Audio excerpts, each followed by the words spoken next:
Kevin Wong at Kevin James Wong featured columnist December 17, 2017. Credit WWE.com. In this Sunday's WWE Clash of Champions in Boston, every SmackDown exclusive championship title will be defended.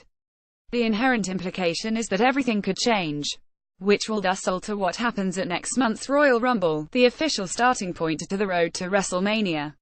More likely, however, WWE fans should expect a fairly conventional show, with minimal, if any, last-minute swerves or twists, barring injuries, wellness policy violations or other unforeseen circumstances. The big plans for WrestleMania are already determined. The matches leading up to those epic confrontations are mostly about establishing the status quo so that it can be subverted at the most climactic moment.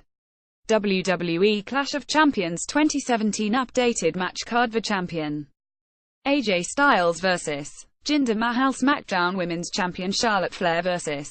Natalya Lumberjack matchSmackDown Tag Team Champions The Usos vs. The New Day vs. Shelton Benjamin and Chad Gable vs. Rusev. An English Fatal 4-Way match Randy Orton and Shinsuke Nakamura vs. Kevin Owens and Sami Zayn. Shane McMahon and Daniel Bryan as special guest referees. United States Champion Baron Corbin vs. Bobby Roode vs. Dolph Ziggler. Triple threat match Breezango vs. The Bludgeon Brothers. Zack Ryder vs. Mojo Rawley. Here are the most interesting rumors that have been circulating over the past couple of days. Credit WWE.com. Jinder Mahal dropped the WWE Championship to AJ Styles on SmackDown in Manchester in November. It was an unexpected swerve, and it would be fair to speculate whether the swerve would swing back the other way. Would Mahal get his revenge and reclaim the title that he held for 170 days? AJ Styles fans, it seems, can relax. Randall Ortman of Cage Side Seats is reporting that, in all likelihood, none of the titles will be changing hands at Clash of Champions. The only title that might be up for grabs is the United States Championship. Baron Corbin, the current champion, is booked in a triple threat match against Bobby Roode and Dolph Ziggler.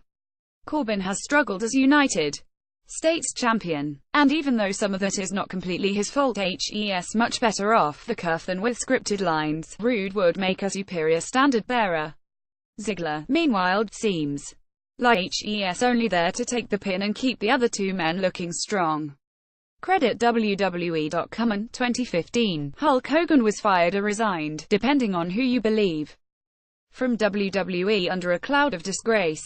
His sex tape lawsuit trial against Gawker came with the discovery that he had used the N-word in multiple references to black people. Hogan apologized for the remarks, but the damage was done. WWE took down his merchandise from its website, it removed his profile page from the WWE Hall of Fame, and it stopped mentioning him or his accomplishments in articles and on television. Over time, however, WWE has slowly started incorporating Hogan back into the product. Every now and then, someone will mention him alongside other wrestlers as a legendary performer. And from the very beginning of this scandal, Triple H has expressed an openness for Hogan to return at some point down the road, after HES made amends. In a recent interview with Business Insider, Jim Ross stated the following: "I don't have any insider knowledge that Hulk will be back in WWE, but if he isn't in 2018, I will be shocked." The statement seems contradictory. Why would he be shocked if he doesn't have insider knowledge? But it does corroborate reports from Dave Meltzer of the Wrestling Observer newsletter HT Wrestling Inc. that senior WWE officials have recently discussed a possible Hogan return.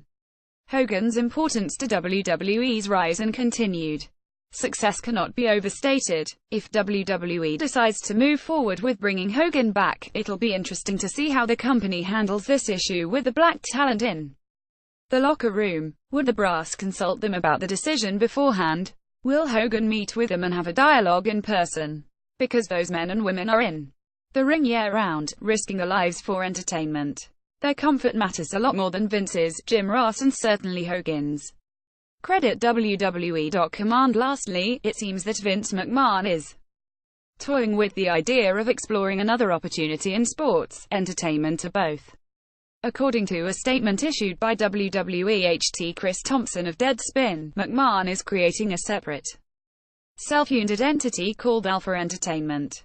and this has led to speculation that McMahon could be toying with the idea of restarting the XFL, which ran for a single season before folding. When sports journalist David Bixenspan asked WWE about the XFL directly, WWE dodged the question by saying that Alpha would be exploring options across the sports and entertainment landscapes, including professional football. It seems like this year would be an ideal time for an NFL competitor to strike.